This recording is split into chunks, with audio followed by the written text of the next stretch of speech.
বিশ্ব রাজনীতিতে আবারও উত্তাল সময়। এক সময় যে ন্যাটো জোটকে পশ্চিমা বিশ্বের সবচেয়ে শক্তিশালী ও ঐক্যবদ্ধ সামরিক জোট হিসেবে ধরা হতো, সেই ন্যাটো নিয়েই এখন প্রশ্ন। এই জোট কি আদৌ আগের মতোই কার্যকর আছে, নাকি ইউরোপ আমেরিকার দ্বন্দ্বে ন্যাটো কার্যত ভেঙে পড়েছে?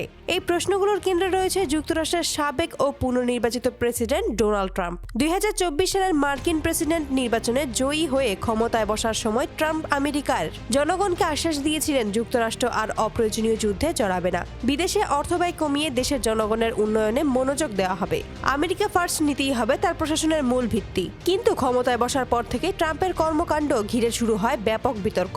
বিশ্লেষকদের একটি অংশ মনে করছেন, ট্রাম্প ধীরে ধীরে তার আগের অবস্থান থেকে সরে এসে আরও আক্রমণাত্মক ও আগ্রাসী পররাষ্ট্রনীতি গ্রহণ করেছেন।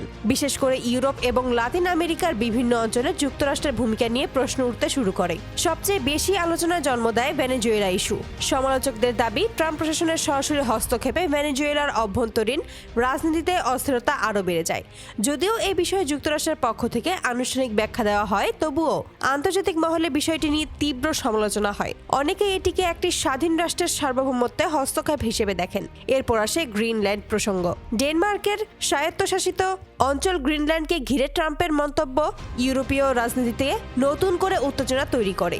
বিভিন্ন বক্তব্যে ট্রাম্প ইঙ্গিত দেন, কৌশলগত ও খনিজ সম্পদের দিক থেকে গুরুত্বপূর্ণ এবং অঞ্চল যুক্তরাষ্ট্রের নিয়ন্ত্রণে আনা উচিত। যদিও এটি বাস্তবায়নের কোনো আনুষ্ঠানিক ঘোষণা ছিল না, তবুও ইউরোপীয় ইউনিয়ন বিষয়টিকে অত্যন্ত গুরুত্বের সঙ্গে নেয়। ইইউ নেতারা একাধিকবার প্রকাশ্যে এবং কূটনৈতিক চ্যানেলে ট্রাম্প প্রশাসনকে সতর্ক করেন। তাদের বক্তব্য ছিল, এ ধরনের মন্তব্য শুধু আন্তর্জাতিক আইন নয়, ন্যাটো জোটের পারস্পরিক আস্থাকেও দুর্বল করছে। এখানেই মূল সংকট। ন্যাটো জোট গঠিত হয়েছিল মূলত ইউরোপ ও উত্তর আমেরিকার নিরাপত্তা নিশ্চিত করার জন্য। এই জোটের ভিত্তি ছিল পারস্পরিক সহযোগিতা, সম্মিলিত প্রতিরক্ষা এবং বিশ্বাস।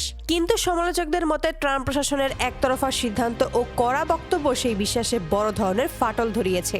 ইউরোপের একাধিক দেশ অভিযোগ তোলে, যুক্তরাষ্ট্র ন্যাটোর নিয়ম নীতি উপেক্ষা করে নিজস্ব স্বার্থে সিদ্ধান্ত নিচ্ছে, এমনকি জাতিসংঘের কিছু নীতিমালাও লঙ্ঘিত হচ্ছে বলে অভিযোগ ওঠে। এর পাল্টা প্রতিক্রিয়ায় ইউরোপীয় দেশগুলো নিজেদের নিরাপত্তা নিয়ে নতুন করে ভাবতে শুরু করে। ফ্রান্স, জার্মানি সহ কয়েকটি দেশ আলাদা ইউরোপীয় প্রতিরক্ষা কাঠামোর প্রয়োজনীয়তার কথা প্রকাশ্যে বলতে শুরু করে, যা কার্যত ন্যাটোর ঐক্যকে আরও দুর্বল করে দেয়। বিশ্লেষকরা বলেছেন, ন্যাটো হয়তো কাগজে কলমে এখনো আছে, কিন্তু বাস্তবে এই জোট আর আগের মতো ঐক্যবদ্ধ বা স্থিতিশীল নয়। যুক্তরাষ্ট্র ও ইউরোপের মধ্যেই বিশ্বাসের সংকট এতটাই বেড়েছে যে কোনো বড় সংকটে ন্যাটো একসঙ্গে কাজ করতে পারবে কিনা তা নিয়েই সংশয়।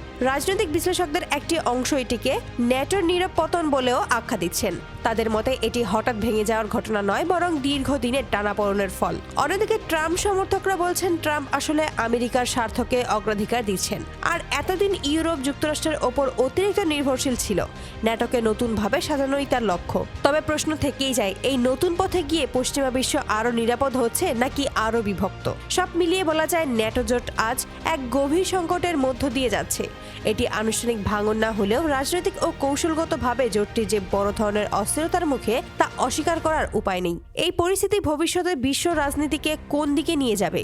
ইউরোপ কি যুক্তরাষ্ট্র ছাড়াই নিজেদের নিরাপত্তা নিশ্চিত করতে পারবে, নাকি আবারও কোনো বড় সংকট ন্যাটোকে এক টেবিলে বসতে বাধ্য করবে? আপনার মতে ন্যাটো কি সত্যিই ভেঙে পড়েছে, নাকি এটি শুধু একটি অস্থায়ী সংকট? মতামত জানান কমেন্টে। ধন্যবাদ।